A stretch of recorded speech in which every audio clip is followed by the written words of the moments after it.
বিক্ষিপ্ত ঘটনা ছাড়া হাড়োয়া বিধানসভায় উপনির্বাচন এখনো পর্যন্ত শান্তিপূর্ণ। হাড়োয়া বিধানসভার মোট ভোটার সংখ্যা 2,69,103 জন। তার মধ্যে মহিলা ভোটার 1,30,389 জন এবং পুরুষ ভোটার 1,38,000। এখনো পর্যন্ত ভোট গ্রহণ মোটামুটি শান্তিপূর্ণ। এখানে এবার চতুর্মুখী লড়াইয়ে রয়েছেন কংগ্রেসের হাবিব রেজা চৌধুরী, আইএসএফের পিয়ারুল ইসলাম, বিজেপির বিমল দাস এবং তৃণমূলের শেখ রবিউল, যিনি হাজি নুরুলের পুত্র। ভোট শান্তিপূর্ণ চলছে এবং তৃণমূলের দাবি তারা গতবারের রেকর্ড ভেঙে আরও বেশি ভোটে জিতবেন। শুনুন কি বলছেন বিজেপির প্রার্থী এবং কি বলছেন তৃণমূলের প্রার্থী শেখ রবিউল ইসলাম। আর এছাড়াও কয়েকটি বিক্ষিপ্ত ঘটনা ঘটেছে। হাড়োয়া বিধানসভার মোহাম্মদপুরে আইএসএফের প্রার্থী পিয়ারুল শেখকে বাধা দেওয়ার অভিযোগ। উল্লেখ্য, পিয়ারুল শেখ এবার সিপিএমের সমর্থনে এখানে দাঁড়িয়েছেন। খুব শান্তিপূর্ণ, একদম খুব সুন্দর পিসফুলি ভোট আছে। মানুষ যেটা চেয়েছিলেন উৎসবের মেজাজে ভোট হবে, আমরাও চেয়েছিলাম, সেটাই হচ্ছে। এর জন্য আমরা খুব খুশি।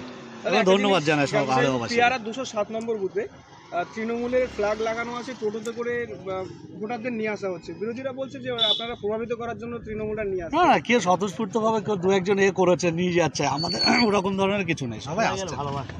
আচ্ছা, বিজেপিরা কোনো জায়গায় মানে একটা এজেন্ট দিতে পারেনি, এটা একটা মানে অবাক করা বিষয়। তারা কি ভয়ে দিতে পারেনি? তারা বলছে ধমকাচ্ছে চমকাচ্ছে। এখানে কোনো ভয়ের কিছু নেই, ওনাদের পেছনে মানুষ নেই, ঠিক আছে? ওনাদের সাথে মানুষ নেই, মানুষ আছে বাংলার নেত্রী মমতা বন্দ্যোপাধ্যায়ের সঙ্গে। সেই জন্যই লোক একদম উন্নয়নের সাথে আছে কি মনে হচ্ছে এখনো পর্যন্ত যা হচ্ছে কত ভোটে জিতবেন? আমি বারবার বলে এসেছি যে খুব ভালো রেজাল্ট হাড়োয়াবাসী দেবে, আমি এটা বিশ্বাস করি। কিন্তু যে রেজাল্ট যেটা আপনারা জানতে চাইছেন, মার্জিনটা, এটা মানুষ ঠিক করবেন, মানুষ বলবেন। এটা আপনারা আর কয়েকটা দিন, বিশাল মার্জিন, একদম বিখ্যাত মার্জিনের জন্য আগ্রহ থাকে সবার। কি ওয়েট করুন না, আর কয়েকটা দিন আছে তো, এরকম একটা ভালো কিছু পাবেন আপনারা কি হাজি সাহেবের মতো আমরা নতুন একটা চমক আবার দেখতে পাবো? হ্যাঁ, আশা করছি, রেকর্ড ব্রেক হবে, একদম আশা করছি একটা ভালো কিছু হবে। Thank you. ভোট ছাপ্পা না করতে পারে তাহলে ওরা জিততে পারবে না।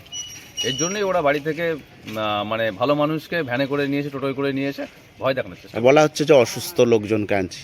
তখন অসুস্থ লোক সুস্থ লোকও নিয়ে আসছে, তাদেরকে অসুস্থ করানো হচ্ছে। এবং অনেক বুথে দেখা যাচ্ছে যে সে ভালো দেখতে পায়, হাঁটতে পারে, তাকে কোনো রকমভাবে ধরে নিয়ে গিয়ে ভোটটাকে মেরে নেওয়া হচ্ছে। এটা করছে তৃণমূল, এটা তৃণমূলের কালচার। সবগুলো আপনি অভিযোগ জানিয়েছেন ইলেকশন কমিশন? আমি অভিযোগে জানিয়ে দিয়েছি, আমার উচ্চ নেত্রী কর্তৃপক্ষকে জানানো হয়েছে। কতটা আশাবাদী তবু আপনি? দেখুন, এখানে যদি মানুষ ভালোভাবে ভোট দিতে পারে এবং গণনাটা ঠিকঠাকভাবে হয়, আমি আশাবাদী এখানে উপনির্বাচনে জিতছি। আপনার নাম? আমার নাম বিমল দাস, হাড়োয়া বিধানসভা উপনির্বাচনী কেন্দ্রের প্রার্থী।